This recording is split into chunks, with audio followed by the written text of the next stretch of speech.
Άγιος Σεραφείμ της Βήριτσα. Η προσευχή της μάνας μας ή κάποιου φίλου μας έχει πολύ δύναμη.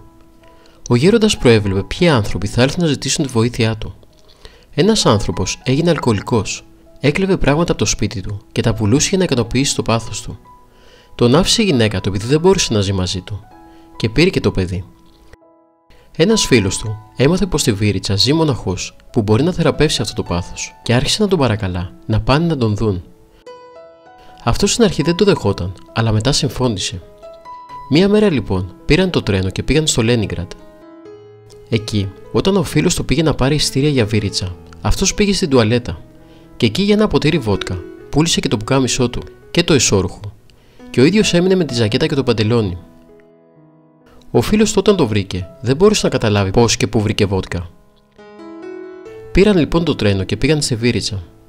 Όταν έφτασαν στο σπίτι του γέροντα και μπήκαν μέσα, ο πατήρ Σεραφείμ εξηγούσε την παραβολή του κυρίου για το χαμένο πρόβατο.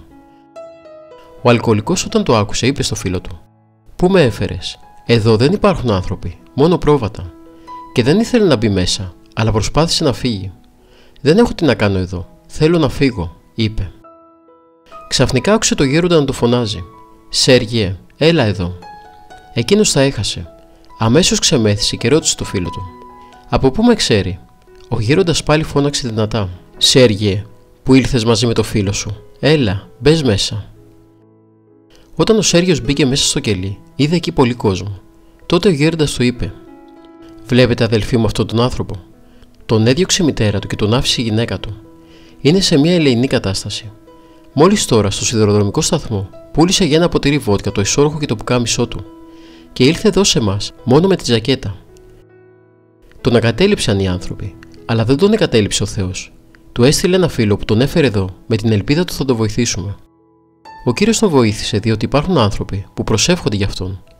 Τώρα μέσα του γίνεται μάχη, σφοδρή μάχη. Το πονηρό πνεύμα που τον έχει κυριέψει τον παρακινεί να με χτυπήσει, να χτυπήσει το φίλο του και να φύγει από εδώ. Και είναι πολύ δύσκολο να τους κρατήσουμε. Το πονηρό πνεύμα μισεί αυτό το μέρος γιατί εδώ προσεύχονται. Εδώ υπάρχουν εικόνες. Λοιπόν, αγαπητοί μου, από εμάς εξαρτάται τώρα πού θα πάει αυτός ο δυστυχισμένος άνθρωπος και τι θα γίνει με αυτόν. Ελάτε όλοι να προσευχηθούμε για αυτόν, στον Κύριο και την Παναγία, για να τον βοηθήσουν.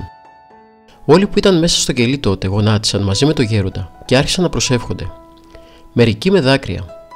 Ξαφνικά ο αλκοολικός έπεσε κάτω και ξέσπασε σε λυγμούς, χτυπώντας το κεφάλι του στο πάτωμα.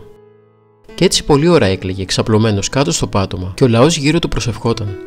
Μετά ο γέροντας είπε: «Από εδώ και στο εξής, ο Σέργιος δεν θα πίνει».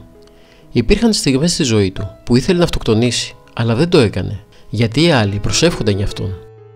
Η προσευχή μας προφυλάσσει από τις υποβολές των σκοτεινών δυνάμεων. Και η πιο δυνατή προσευχή είναι η προσευχή των συγγενών και των φίλων μας. Η προσευχή της μάνας μας ή κάποιου φίλου μας έχει πολύ δύναμη. Ο Σέργιος σταμάτησε να πίνει και δεν έπινε μέχρι το τέλος της ζωής του. Έγινε πιστός χριστιανός και πνευματικό παιδί του γέροντα. Τέλος και τετρισιλίου θεότητη. Κράτος, ένος και δόξα εις τους αιώνες των αιώνων. Αμήν. Άγιος Σεραφείμ της Βήριτσα.